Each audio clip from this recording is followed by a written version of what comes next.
नमस्कार, मैं हूं आपके साथ पूर्वी राय और आप देख रहे हैं आर पत्रिका टीवी।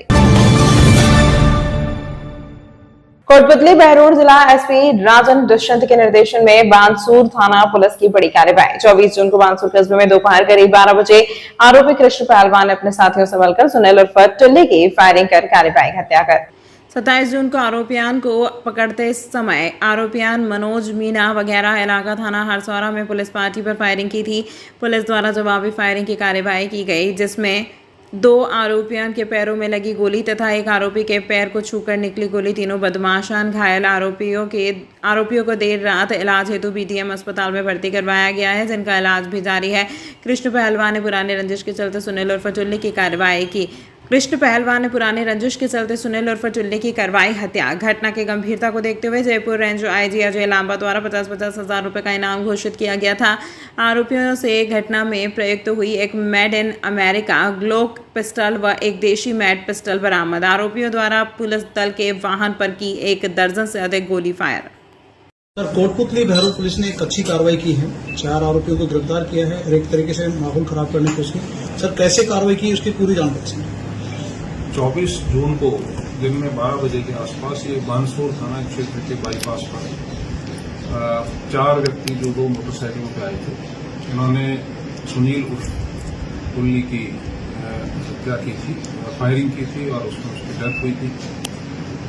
इमीडिएटली हालांकि उसको इंजर्ड को हम हॉस्पिटल लाए थे पुलिस वाहन से, पर वो सर्वाइव नहीं कर पाया और उसकी डेथ हुई। इसका मुकदमा पंजीबद्ध हुआ और मुलजिमान की तलाश की गई।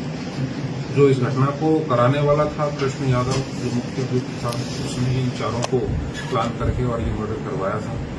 इन 4 को, क्योंकि हमारे लिए इनिशियली ये 4 के 4 अननोन थे, अज्ञात थे, इनको आइडेंटिफाई किया गया फुटेज के आधार पे और इंफॉर्मेशन डेवलप करके इनको नामजद किया गया। फिर डिफरेंट टीम्स हमने तैयार की जो इनके पीछे चेज कर रही थी। हरियाणा, यूपी, दिल्ली, इन स्टेट्स में हमारी टीम्स काम कर रही थी और इनको फॉलो करते करते अल्टीमेटली हमारे पास कल रात को ये इन्फॉर्मेशन आई थी कि ये अलवर की तरफ कहीं है। जहां हमारी टीम्स गई तो वहां से ये एस्केप कर गए और फाइनली इनको हरसौरा थाना क्षेत्र में जब हमारी टीम्स वहां से चेज करके आ रही थी तो उनका इनपुट था कि इस तरफ ये हैं और अलवर से जब बानसूर आते वक्त पुलिस के वाहन के सामने ही ये सफेद कार से उतर के जंगल की तरफ आगे थे चारों, जहां इन्होंने पुलिस पर करीब 10 से 15 राउंड फायर किए जो पुलिस वाहन पर लगे हैं और शीशा भी क्रैक हुआ है गाड़ी का। पुलिस की तरफ से भी इन पर फायर हुआ है, जिसमें 3 अभियुक्त जो हैं वो उनके पैरों में गोली लगी हुई इंजर्ड हुई है और कुछ इनकी चोटें भी आई है। भागने का इन्होंने वहां से प्रयास किया था, परंतु पुलिस बल जो था उसने चारों तरफ से इनको घेरा और घेर करके इनको राउंड अप करके इमीडिएटली इनको मेडिकल केयर प्रोवाइड करा के डीएम हॉस्पिटल में लेके आए थे, जहां इनका उपचार कराया गया। अभी उपचाररत है, उनको राउंड अप कर लिया गया है और पुलिस की गार्ड मौजूद है। इसको इस घटना के बारे में जो इन्होंने फायरिंग का इंसिडेंट किया है, पुलिस पे जो हमला किया है, उसका एक प्रत्यक्ष से प्रकरण हमने हरसौरा थाने पर पंजीबद्ध किया है। इन मुलजिमान की इस प्रकरण में गिरफ्तारी करके और अग्रिम कार्रवाई की जाएगी।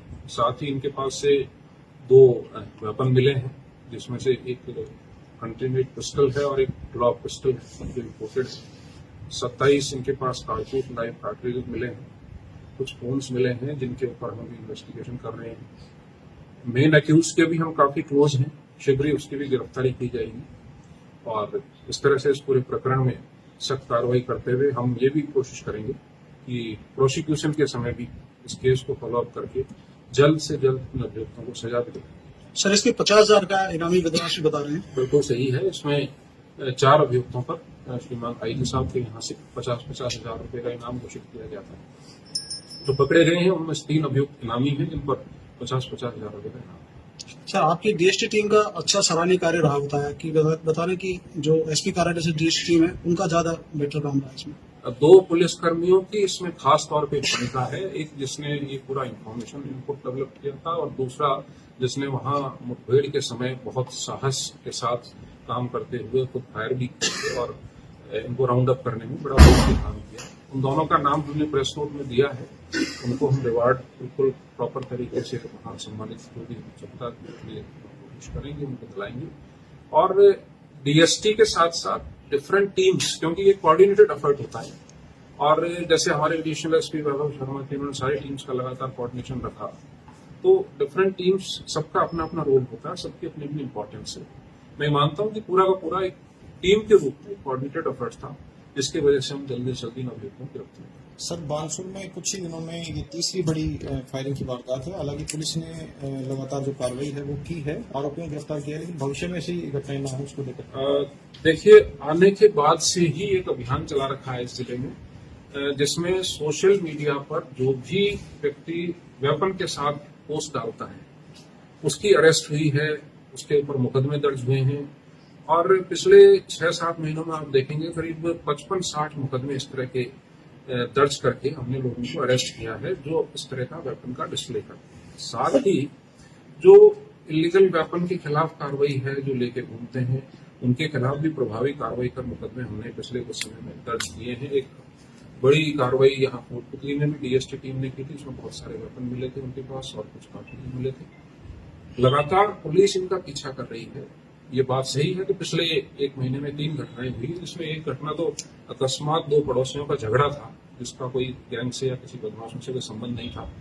परंतु उससे पहले की जो घटना थी, जिसमें हमने 2 मुख्य अभियुक्तों को पकड़ा था, और अभी उसमें 3 अभियुक्त और बाकी हैं जिनको हम चेज कर रहे हैं, जिन्होंने फायरिंग की थी टोल नाके के पास में। उसमें भी अभियुक्त हमने पकड़ लिए, इसमें भी हमने गिरफ्तार किए हैं और कोशिश करेंगे कि इनको आगे प्रोसिक्यूट करके कोर्ट से सजा कराई जाए, ताकि लंबे समय तक ये अंदर रहे और एक समाज में मैसेज जाए।